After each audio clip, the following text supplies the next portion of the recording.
بھائی سیکولرزم کی حفاظت 2 بجے جلسہ ختم ہو جانا چاہیے، میں اس سے پہلے ہی ختم کر دوں گا۔ میرے بھائی، جمعیت علماء کا اپنا ایک کردار ہے۔ ہم اس سیکولر دستور کے محافظ ہیں۔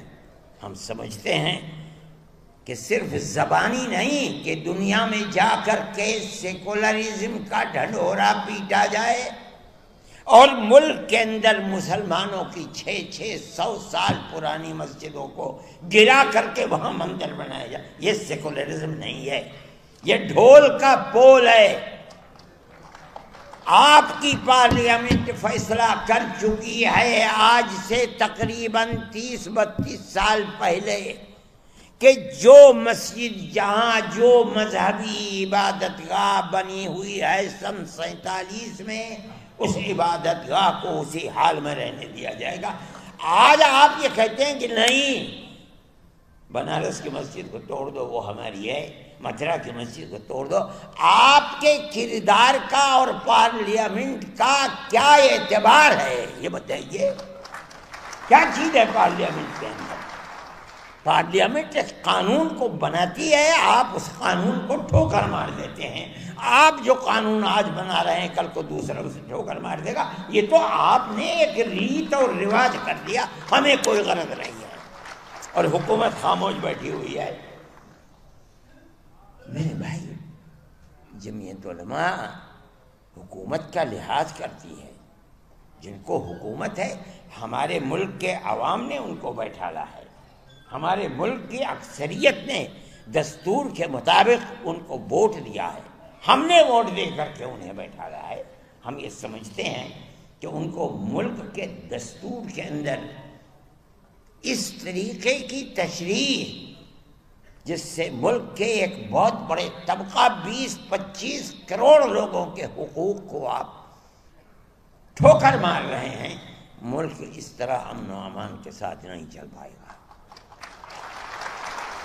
اور اس کے نتیجے کے اندر ملک کی جو صورتحال ہے، آپ اپنی زبان سے کہتے رہیں کہ ملک ترقی کر رہا ہے اور ساری دنیا کے اندر ترقی کا ڈھڈورا پٹ رہا ہے، مگر ملک کے عوام کی جو صورتحال ہے اور فقر اور بے کسی کی جس طریقے پر پورے ہندوستان کے اندر کیفیت ہے، آپ اس کو دیکھ لیجئے۔ میں اپنی زبان سے کچھ نہیں کہتا ہوں،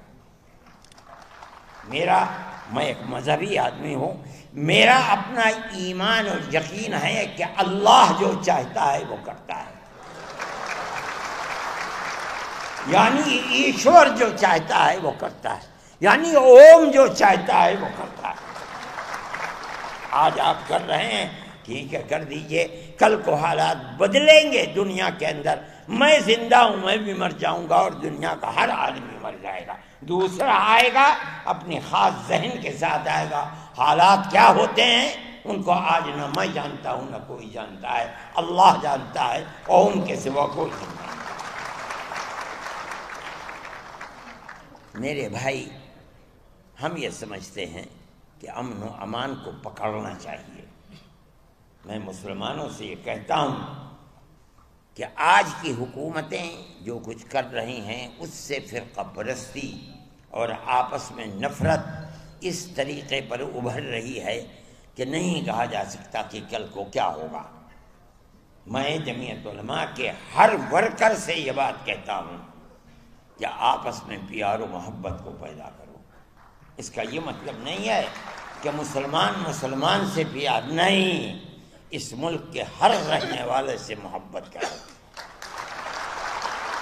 اپنے دکھ میں سکھ میں انہیں شریک کرو، ان کے دکھ اور سکھ کے اندر تم شریک ہو۔ ان کے یہاں شادی بیاہ ہے، وہ تم کو نہیں بلاتے، جاؤ اور مبارکبادی دے کر چلے آؤ۔ کھانا کھلاتے ہیں کھاؤ، نہیں کھلاتے نہ کھاؤ۔ جب تمہارے یہاں سکھ ہو، شادی بیاہ ہو، تم اپنے رشتہ داروں کو جس طرح بلاتے ہو، اپنے دائیں بائیں رہنے والے غیر مسلموں کو بلاؤ۔ یہ تمہاری پرانی زندگی ہے، آج کی نہیں، یہ ہزاروں سال پرانی زندگی ہے، اور اسی طرح اس ملک کے اندر ہم رہتے چلے آئے ہیں۔ دنیا کے کسی ملک کے اندر مسلمان اور غیر مسلم کو اس طرح جیسے اس ملک میں رہتے ہیں نہیں رہنے دیتے. دیکھو گے گاؤں گاؤں کے اندر رہتے ہیں. اگر ان سے پوچھو کہ مسلمان کب سے آباد ہے، نہ مسلمان جانتا ہے کہ اس کی تاریخ کیا ہے، نہ ہندو جانتا ہے کہ اس کی تاریخ کیا ہے. اس پیار و محبت کے اندر شریک تھے. لیکن آج کی سیاست یہ پیار و محبت کی سیاست نہیں ہے. میں یہ سمجھتا ہوں کہ یہ بڑی تباہی کے آثار ہیں. آپ کو جمعیت علماء کے ورکر ہونے کی حیثیت سے آپ کو اس سلسلے میں قدم بڑھانا چاہیے. میں مدرسے والوں سے کہتا ہوں صحیح ہے آپ کا مدرسہ مذہبی مدرسہ ہے، لیکن یاد رکھیے رسول اللہ صلی اللہ علیہ وسلم جن کی زندگی کو لوگ جانتے نہیں اور خاص طریقے کے اوپر برادران وطن نہیں جانتے، غیر مسلموں کے ساتھ اٹھنا بیٹھنا رہنا سہنا آپ کی زندگی تھی. آپ جب تک زندہ رہے، میں ایک بات کہتا ہوں اور تو یہ تو بڑی لمبی بات ہو جائے گی. ابو طالب آپ کے چچا تھے، آخری وقت تک بت پرست رہے اور کھانا پینا اٹھنا بیٹھنا اللہ کے نبی کے ساتھ تھا. اگر اللہ کے نبی کو مکے کے لوگوں نے آبادی سے باہر کر دیا، ابو طالب نے ساتھ نہیں چھوڑا، باہر رہے. اور دین کے اعتبار سے وہ اللہ کے دین کو، اللہ کے نبی کے دین کو نہیں مانتے تھے، آخری وقت تک نہیں مانتے تھے. جب جان نکل رہی تھی تب گئے نبی کریم علیہ السلام ان کے پاس اور جا کے کہا چچا ایک مرتبہ لا الہ الا اللہ محمد رسول اللہ کہہ دیجیے، میں قیامت کے دن اللہ کے یہاں آپ کی شفاعت تو کر دوں گا. ابو جہل وہاں کھڑا ہوا تھا. ابو جہل نے کہا ابو طالب کیا کہیں گے تمہارے بعد لوگ، کیا آخری وقت میں اپنے باپ دادا کے دین کو چھوڑ دیا؟ یہ کہا کہ نہیں، میں اپنے باپ دادا کے دین کے اوپر ہوں اور مر گئے. اللہ کے نبی نے ساتھ نہیں چھوڑا، نہ انہوں نے چھوڑا نہ اللہ کے نبی نے ساتھ چھوڑا، حالانکہ اللہ کے نبی کے دین پر نہیں تھے، نہ زندگی میں تھے نہ مرتے وقت تھے. میرے بھائی یہ رسول اللہ کا کردار ہے. یہ سمجھنا کہ کسی غیر مسلم کے ساتھ اٹھنا بیٹھنا یہ درست نہیں، اسلام میں غلط ہے، غلط ہے، غلط ہے. ہم اس ملک کے رہنے والے ہیں، وہ ہمارے بھائی ہیں. میں کہتا ہوں ایک آدم کی یعنی پرتم منو کی اولاد ہیں. ہم دونوں بھائی بھائی ہیں. جو لوگ اس کو تفریق میں اور دشمنی اور نفرت میں لے جانا چاہتے ہیں وہ ایک باپ کی اولاد نہیں مانتے، اور غلط ہے، غلط ہے، غلط ہے. ہم سب ایک ہی باپ کی اولاد ہیں، ہم سب ایک دوسرے کے بھائی ہیں. جمعیت علماء یہ کہتی ہے، اور جمعیت علماء میرے تعلقات RSS کے بڑے چوٹی کے لوگوں سے ہیں جو میرے پاس آتے ہیں. میں ان کے پاس جاتا ہوں، ہندوؤں سے بھی ہیں، مسلمانوں سے بھی ہیں. میں جو ان کی تواضع کر سکتا ہوں میں وہ تواضع، میں کوئی بہت بڑا دولت مند آدمی نہیں ہوں، لیکن جو بھی کر سکتا ہوں میں پیار و محبت کی باتیں ان کے ساتھ کرتا ہوں. کوئی ضرورت نہیں ہے میں کیوں تفریق کروں. وہ صحیح ہے، وہ RSS کے لوگ ہیں، دوسری پارٹیوں کے لوگ ہیں، وہ کریں. ہمارا فرض یہ ہے کہ ہم ان کے ساتھ پیار و محبت، اور میں جانتا ہوں کہ وہ شریف لوگ ہیں، اپنی شرافت کے کردار کو پیش کرتے ہیں. میرے بھائی میں اس لیے کہتا ہوں کہ آپ کو اس سلسلے کے اندر جو مدرسے والے ہیں وہ اپنے مدرسوں کے جلسوں کے اندر بلائیں، بچوں سے تقریریں کروائیں، ماں باپ کے ساتھ کس طرح تعلقات رکھنے چاہیے، قرآن کیا کہتا ہے، اللہ کا نبی کیا کہتا ہے، ان کو سنائیں. پڑوسیوں کے ساتھ کیسے تعلقات ہونے چاہیے، آدمی کے ساتھ قطع نظر اس کے کہ اس کا مذہب کیا ہے، کیسے تعلقات ہونے چاہیے. تاکہ آپ کے خلاف جو پروپیگنڈا ہے کہ اسلام دہشت گردی کا مذہب ہے، یہ جائے تو لوگ سنیں تو کہ آپ تعلیم کیا دیتے ہیں، قرآن بتاتا کیا ہے۔ یہ ہمارا قصور ہے کہ ہم اسلام کی صحیح تصویر ان کے سامنے پیش نہیں کر پا رہے ہیں، ہمیں کرنی چاہیے۔ میں یہ بات کہتا ہوں اور آپ میری اس بات پر غور فرمائیں۔ آپ جہاں مدرسہ قائم کرتے ہیں اس مدرسے کے اندر اپنے ان بھائیوں کو بلائیے، ان کے سامنے اپنے اس پروگرام کو پیش کیجیے جو انسانیت کا پروگرام ہے اور جو قرآن سے ثابت ہو رہا ہے، جو اللہ کے نبی سے ثابت ہو رہا ہے۔ تب آپ سمجھا جائے گا کہ اسلام کی صحیح تصویر کو دنیا کے سامنے پیش کر رہے ہیں۔ اور اگر یہ نہیں کرتے تو میرے بھائی آپ کے لیے مشکلات ہیں اور قصوروار آپ بھی ہیں۔ وہ ہنسنے لگے اور انہوں نے اس کے بعد حکم دیا کہ اس کے اقلیتی کردار کو بحال کیا جائے۔ اس کے اقلیتی کردار کو، جو وزیر تھا، قبل سبل منسٹر تھے اس وقت، جب انہوں نے کہا اور سونیا جی نے کہا کہ اس کے اقلیتی کردار کو بحال کیا جائے، کر نہیں سکے قبل سبل۔ انہوں نے سلمان خورشید کو لکھا۔ سلمان خورشید کے نے، مجھے پتہ چلا رمضان میں کہ سلمان خورشید کو انہوں نے کہا، میں نے ان کو ٹیلی فون کیا، میں نے کہا کیا سلمان خورشید صاحب، قبل سبل جی جو منسٹر ہیں، وزیر تعلیم ہیں، کیا انہوں نے آپ کو لکھا ہے؟ کہا کہ ہاں مجھے لکھا ہے، میں اس کا جواب دوں گا۔ میں نے کہا کہ اگر مسلم مفاد کے خلاف آپ نے جواب دیا تو قیامت تک مسلمان چھوڑے گا نہیں، یاد رکھیے گا۔ کہنے لگے نہیں، جو اصل حقیقت ہے میں وہی لکھوں گا جواب دوں۔ میں نے کہا بڑی اچھی بات ہے۔ انہوں نے جواب دیا اور اقلیتی کردار کو بحال کر دیا گیا۔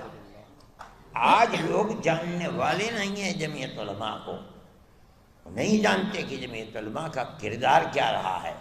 سیکولرزم کی حفاظت جمعیت علماء نے کی ہے، ورنہ ملک کا دستور، میں اگر نام لوں کہ وہ کون لوگ تھے جو گاندھی جی کو مجبور کر رہے تھے کہ ملک اب سیکولر دستور نہیں ہوگا، لیکن جمعیت علماء کے سامنے گاندھی جی بھی اور جواہر لال نہرو بھی اور دوسرے لوگ بھی مجبور ہوئے اور انہوں نے سیکولرزم کو قبول کیا۔ اور جمعیت علماء کہ اس مطالبے کے سے کبھی کانگریس باہر نہیں جا سکی، اور اگر کانگریس باہر نکلنے کی دائیں بائیں ہوئی تو کوئی نہیں بولا۔ جمعیت علماء تنہا وہ جماعت تھی جس نے اس کے خلاف جیل بھرو تحریک کو چلی۔ اور مجھے خوب یاد ہے کہ جمعیت علماء کے سارے ملک کے لوگ دلی کی کالی مسجد کے اندر تھے، اور سونیا جی نے، اندرا جی نے ایک سفید کاغذ کے اوپر دستخط کر کے جنرل شاہ نواز کو بھیجا، اور وہ آئے کالی مسجد میں، اور انہوں نے ان کے سامنے وہ تحریر دی ان کے دستخطوں کی کہ اندرا جی نے بھیجا ہے، آپ کے جو مطالبات ہوں آپ اس میں لکھ دیجئے، میرے دستخط ہیں اور مجھے وہ مطالبات منظور ہیں۔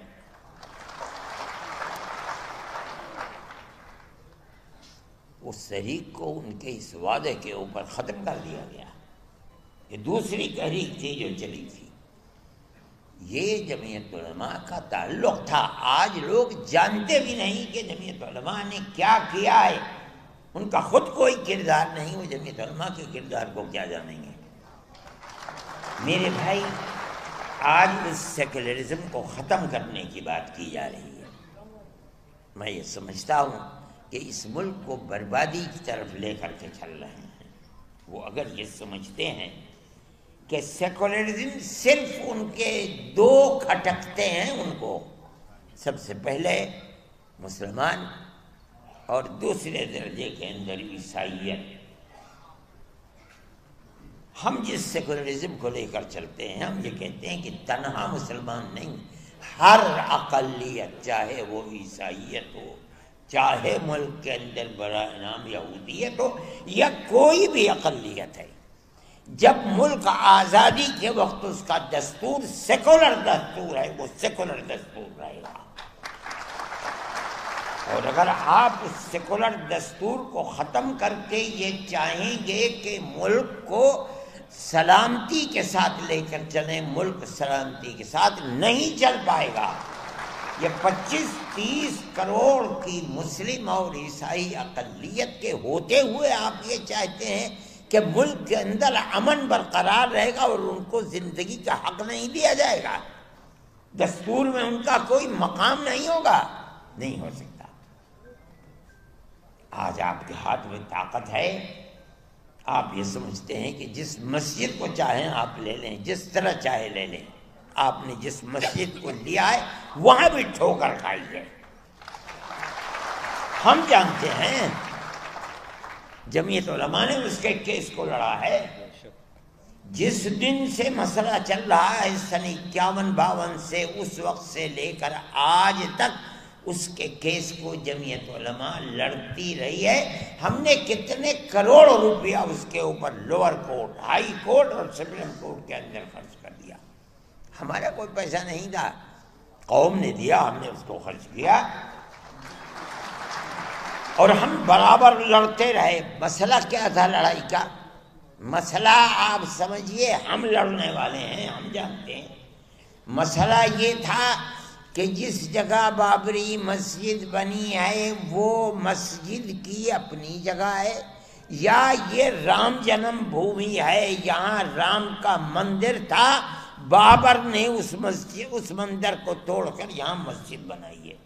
مسئلہ یہ تھا، اسی مسئلے کے اوپر لڑائی ہم لڑ رہے تھے۔ آپ کو یاد ہوگا کہ آثار قدیمہ نے اس کی کھدائی کروائی تاکہ مندر کے باقیات نیچے سے نکلتے ہیں، نہیں نکلتے، باقیات نہیں نکلے، کوئی پتھر نہیں نکلا، کوئی ستون نہیں نکلا، اور آثار قدیمہ نے اس کے اندر کامیابی حاصل نہیں کی۔ اب آپ دیکھیے، ملک کی سب سے بڑی سپریم کورٹ عدالت ہے، وہ عدالت اپنے فیصلے میں کیا کہتی ہے؟ اس فیصلے میں عدالت نے کہا ہے کہ مسجد اپنی جگہ ہے، کسی مندر کو گرا کر مسجد نہیں بنائی گئی، ختم ہو گیا۔ ہمارا جو مقدمہ 50-70 سال سے چل رہا تھا، ہم اس مقدمے کے اندر کامیاب ہیں کہ بابر نے اپنی جگہ مسجد بنائی ہے، مندر توڑ کر مسجد نہیں بنی۔ ہم مسلمان ہیں، ہم جانتے ہیں کہ اگر کسی دوسری جگہ کے اوپر مندر توڑ کر مسجد بنائی جاتی، وہ مسجد نہیں ہے۔ مسجد وہ ہے جو مسجد کی جگہ ہے اور اس جگہ کو وقف کیا گیا ہے۔ ہم تو اس مقدمے کے اندر کامیاب ہیں۔ جب یہ کہہ دیا گیا کہ مسجد اپنی جگہ بنی ہے، مندر کو توڑ کر مسجد نہیں بنی۔ دوسرا فیصلہ کیا ہے کہ جنہوں نے اندر گھس کر مورتیاں رکھی ہیں وہ مجرم ہیں، انہوں نے غلط کیا، مسئلہ ختم ہو گیا۔ جب سننے والے سن رہے تھے فیصلے کو، تیسرا فیصلہ اپنی جگہ کے اوپر تھا کہ یہ مسجد کی جگہ ہے، لیکن یہ الگ بات ہے کہ فیصلہ یہ دے دیا گیا کہ لیکن ہم یہ جگہ ہندوؤں کو دیتے ہیں۔ ٹھیک ہے، آپ نے دے دی، ہم اپنے مقدمے کے اندر کامیاب ہیں۔ ہم آج نہیں بولتے، نہ ہمیں بولنا چاہیے، اس لیے کہ جو سب سے بڑی ملک کی عدالت ہے اس نے یہ ہندو بھائیوں کو دے دی۔